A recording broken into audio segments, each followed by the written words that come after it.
अपमान और सपना गांव सिंगोली की गलियां अभी भी वैसी ही थीं, धूल भरी, टूटी हुई, और हर नुक्कड़ पर चाय की भट्टी जहां लोग दिन भर की थकान को गप्पों में बदलते।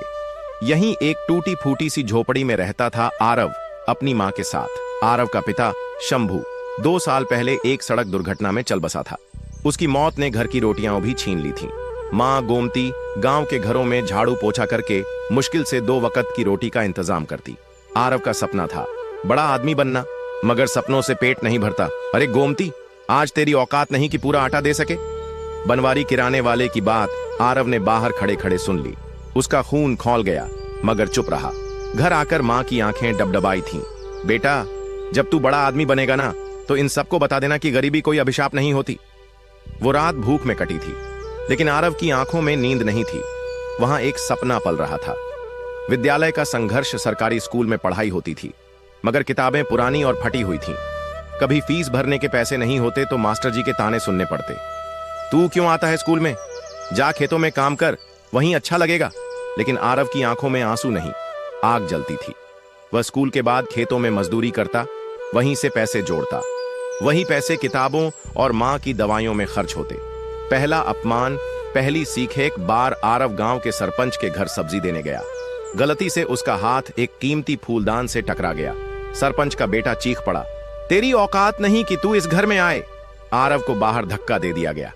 उसी रात उसने मां से पूछा, मां, क्या हम गरीब हैं तो हमारी कोई इज्जत नहीं? मां बोली, बेटा, गरीबी से इज्जत नहीं जाती, हार मान लेने से जाती है। उस रात के बाद से आरव ने तय कर लिया, वो हार नहीं मानेगा। शहर की ओर पहला कदम 10वीं के बाद गांव में पढ़ाई नहीं थी। उसने मां से कहा, मां, मैं शहर जाना चाहता हूं, कुछ काम करूंगा, साथ साथ पढ़ूंगा। मां कांप गई, तू बहुत छोटा है, कैसे रहेगा अकेले? मां, जब पेट की आग जलती है तो इंसान हर आग से लड़ना सीख जाता है। मां ने एक पुराना बैग दिया जिसमें कुछ कपड़े, एक पूजा की लाल चुटीली और एक पुराना पेन था। आरव का पहला हथियार। शहर की सड़कों पर संघर्ष। शहर जहां हर चेहरा एक दौड़ में भागता नजर आता था, जहां किसी की थकान किसी और की परवाह नहीं बनती, जहां नींद भी किराए पर मिलती है। आरव पहली बार जब बस से उतरा तो सामने एक झरझर सा बस अड्डा और चारों ओर भीड़ थी।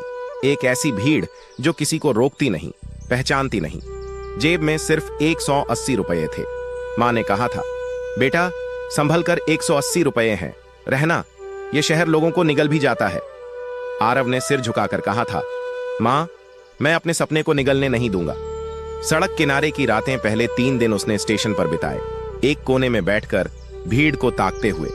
एक हाथ में एक पुरानी डायरी होती जिसमें वह अपने सपनों को शब्दों में गढ़ता, और दूसरे हाथ से स्टेशन के पंखे की हवा को पकड़ने की कोशिश करता।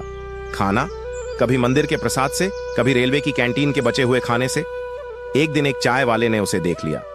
ओ लड़के, काम करेगा? 200 रुपये दूंगा दिन के, बर्तन मांजने पड़ेंगे। आरव की आंखें चमक उठीं। हाँ चाचा, करूंगा। पहली कमाई चाय के बर्तन मांजना कोई छोटा काम नहीं था। गर्म पानी, जलते हाथ और बदबू। मगर जब उसने पहले हफ्ते के 1200 रुपये मां के पास मनी ऑर्डर से भेजे तो उसकी छाती फूली नहीं समा रही थी। मां का जवाब आया, एक खत जिसमें सिर्फ 3 शब्द थे, तू जीत रहा है। शाम की पढ़ाई, दिन भर की थकान के बाद रात में आरव पास के सरकारी पुस्तकालय जाता। वहां वह मैनेजमेंट, बिजनेस और सफलता की कहानियां पढ़ता। धीरू भाई अंबानी की कहानी ने उसके दिल में तूफान ला दिया। गरीबी कोई सीमा नहीं, हौसला ही असली पूंजी है। उसने तय किया, एक दिन वो भी अपनी दुकान खोलेगा। आदित्य सर की छांवे एक रात लाइब्रेरी में देर हो गई। चौकीदार गुस्से में चिल्लाया, ओ लड़के, यहां सोने की जगह नहीं है। उसी वक्त एक सज्जन व्यक्ति ने टोका, अरे रुकिए, इसने कुछ गलती नहीं की। उनका नाम था आदित्य मेहरा। एक छोटे स्तर की मार्केटिंग कंपनी चलाते थे। पढ़ रहे हो? कहां रहते हो? आदित्य सर ने पूछा। आरव झिझकते हुए बोला, स्टेशन के पास। काम करता हूं दिन में, पढ़ता हूं रात में। आदित्य सर मुस्कुराए, कल से मेरे ऑफिस आ जाना, एक असिस्टेंट की जरूरत है, काम भी सीखो, कुछ पैसे भी मिलेंगे। नया जीवन, नई चुनौतियां। ऑफिस की दुनिया एकदम अलग थी। कंप्यूटर, फाइलें, टारगेट और मीटिंग्स। आरव ने वहां कॉपी मशीन चलाना, एक्सेल सीखना, क्लाइंट से बात करना और इंटरनेट का इस्तेमाल करना सीखा। वो दिन रात मेहनत करता।